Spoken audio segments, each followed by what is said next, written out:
Jadi di sini saya akan membahas tentang kumpulan materi psikologi sastra. Materi pertama yaitu tentang pengenalan psikologi sastra. Apa itu psikologi? Psikologi adalah ilmu yang mempelajari tingkah laku manusia dan hubungan-hubungan antar manusia. Nah, kaitannya dengan psikologi sastra, sebenarnya apa sih yang dimaksud dengan psikologi sastra? Psikologi sastra adalah cabang ilmu kajian sastra yang melibatkan karya sastra sebagai aktivitas dan pantulan kejiwaan.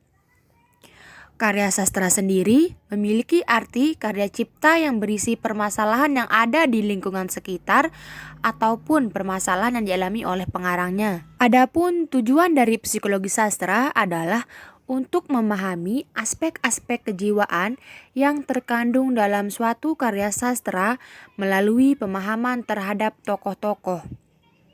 Kemudian, masyarakat dapat memahami perubahan atau penyimpangan yang terjadi dalam masyarakat, khususnya dalam kaitannya dengan kejiwaan itu sendiri.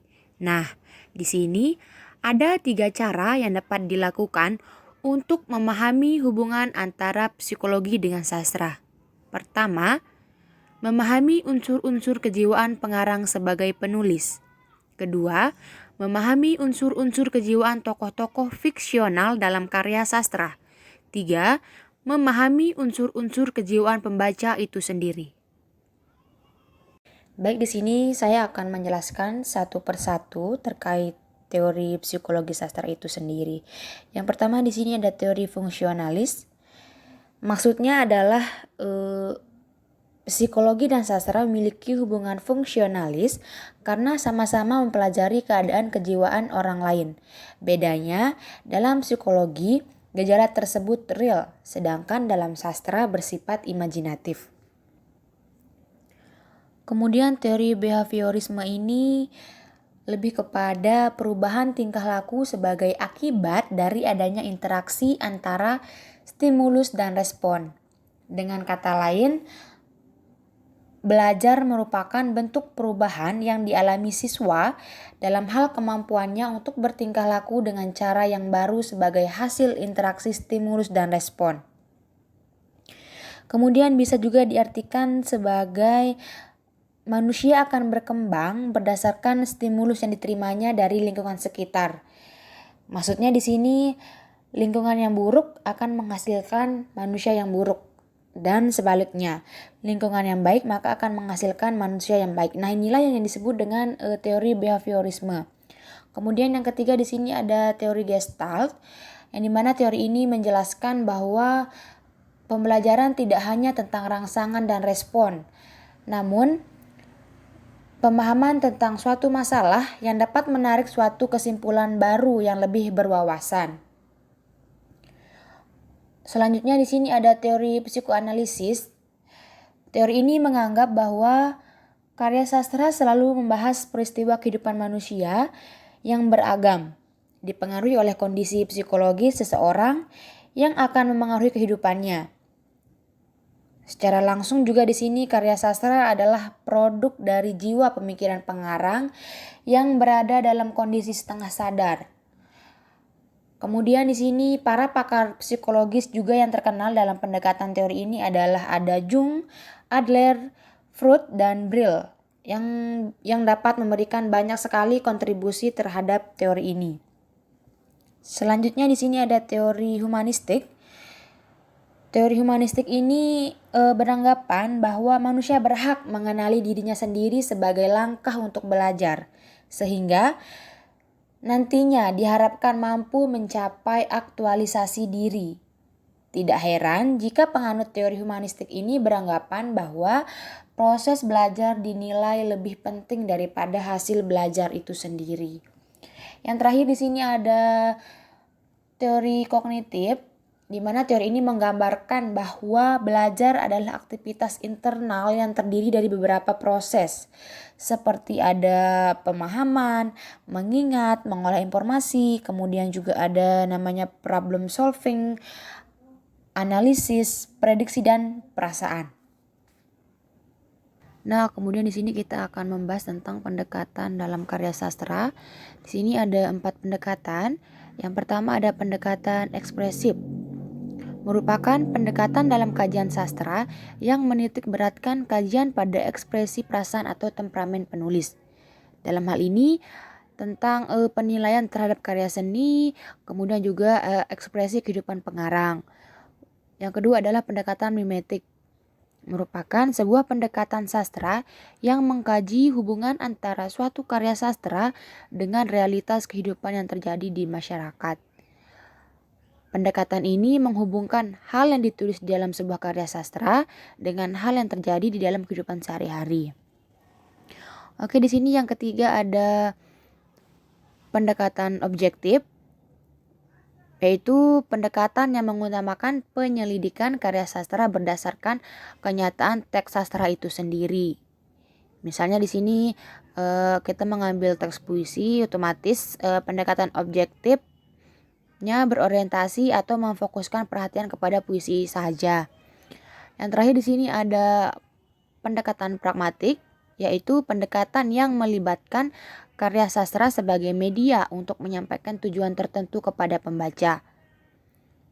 Tujuan tersebut dapat berupa tujuan yang ada kaitannya dengan pendidikan, moral, politik, agama, ataupun tujuan yang lain. Lalu mengapa psikologi sastra itu sangat penting untuk dipelajari atau untuk diteliti? Karena di sini baik sastra maupun psikologi itu memiliki persamaan dalam kajian objeknya, yaitu kehidupan manusia. Sedangkan psikologi dan sastra memiliki hubungan fungsionalis karena sama-sama mempelajari keadaan kejiwaan orang lain. Bedanya, dalam psikologi gejala tersebut nyata, sedangkan dalam sastra bersifat imajinatif. Kemudian psikologi sastra ini memiliki peranan penting dalam pemahaman sastra karena adanya beberapa kelebihan. Seperti yang pertama itu pentingnya psikologi sastra untuk mengkaji lebih mendalam aspek perwatakan. Kedua, dengan pendekatan ini dapat memberi umpan balik kepada peneliti tentang masalah perwatakan yang dikembangkan. Yang terakhir, penelitian semacam ini sangat membantu untuk menganalisis karya sastra yang kental dengan masalah-masalah psikologis. Tahukah kalian sebenarnya apa sih yang dimaksud dengan psikologi pengarang? Nah, psikologi pengarang merupakan salah satu wilayah psikologi kesenian yang membahas aspek kejiwaan pengarang sebagai suatu tipe maupun sebagai seorang pribadi. Dalam kajian ini, yang menjadi fokus adalah aspek kejiwaan pengarang yang memiliki hubungan dengan proses lahirnya karya sastra tersebut. Kemudian di sini juga ada yang namanya tipologi pengarang. Juga di sini sebenarnya sastrawan dibagi lagi di sini menjadi 2 tipe psikologis, yaitu sastrawan yang kesurupan atau proses yang penuh emosi, menulis dengan spontan yang meramal masa depan, dan juga yang kedua ada sastrawan pengrajin atau maker yang penuh keterampilan, terlatih dan lebih lanjut kita akan bahas tentang psikobudaya pengarang. Adalah kondisi pengarang yang tidak bisa lepas dari aspek budayanya. Kejiwaan pengarang dituntun oleh kondisi budayanya. Pengarang yang bebas sama sekali dari faktor budaya hampir tidak ada. Paling tidak, penelitian psikologis akan memahami betapa penting faktor internal dan eksternal dalam psikologis pengarang. Pengarang itu tidak bisa lepas dari budayanya ataupun pribadi dan moral yang mengitari jiwanya. Oleh sebab itu, kreativitas pengarang sebenarnya merupakan cetak ulang dari jiwanya. Bahkan dikatakan bahwa faktor budaya dan kesempatan sosial itu ikut menentukan karir seseorang. Pernyataan ini memang belum secara langsung terikat dengan iklim psikologis, namun tidak menutup kemungkinan bahwa budaya pengarang akan membentuk kejiwaannya. Kemudian di sini ada kepribadian pengarang.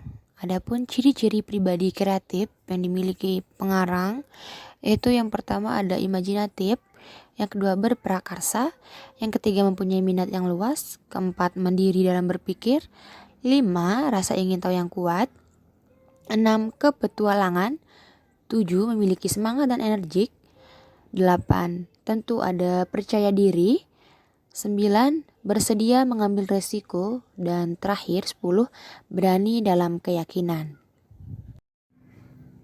Nah, setelah membahas tentang psikologi pengarang, tentu juga akan membahas tentang psikologis pembaca. Nah, sebenarnya bagaimana sih peran pembaca bagi pengarang? Sebenarnya di sini karya sastra ditujukan kepada kepentingan pembaca sebagai penikmat karya. Selain itu, pembaca juga yang menentukan makna dari nilai dari karya sastra itu sendiri, sehingga karya sastra itu mempunyai nilai karena ada pembaca yang memberikan nilai ataupun pembaca memberikan kritik sastra begitu terhadap karya yang dihasilkan oleh pengarang ataupun penulis. Nah, di sini ada pun manfaat dari kritik sastra itu di sini ada 4. Yang pertama adalah menumbuhkan motivasi seorang untuk menulis. Kedua, sebagai pedoman untuk menghasilkan karya yang lebih baik lagi. Ini lebih kepada kritik kepada penulis. Yang ketiga adalah dapat meningkatkan kualitas tulisan. Keempat adalah kritik sastra akan memberikan wawasan tambahan bagi seorang penulis sehingga nantinya akan menghasilkan karya yang lebih baik lagi. Selanjutnya kita akan membahas tentang teori kepribadian Sigmund Freud. Nah, di sini ada 3, yaitu ada naluri. Nah, di sini naluri ini dibagi menjadi 2. Ada naluri hidup dan naluri mati. Yang kedua ada kecemasan. Kecemasan di sini dibagi menjadi 3. Ada kecemasan objektif, ada kecemasan neurotik, dan ada kecemasan moral. Sedangkan mekanisme pertahanan ego di sini dibagi menjadi 7. Ada represi, proyeksi, rasionalisasi, pengalihan, agresi, sublimasi, dan yang terakhir ada regresi. Kemudian juga di sini ada 6 pembagian. Di sini ada kepribadian menurut Alfred Adler. Yang pertama ada rasa rendah diri, yang kedua superior, yang ketiga gaya hidup, yang keempat pendekatan diri kreatif, yang kelima tujuan semu, dan yang terakhir adalah minat sosial.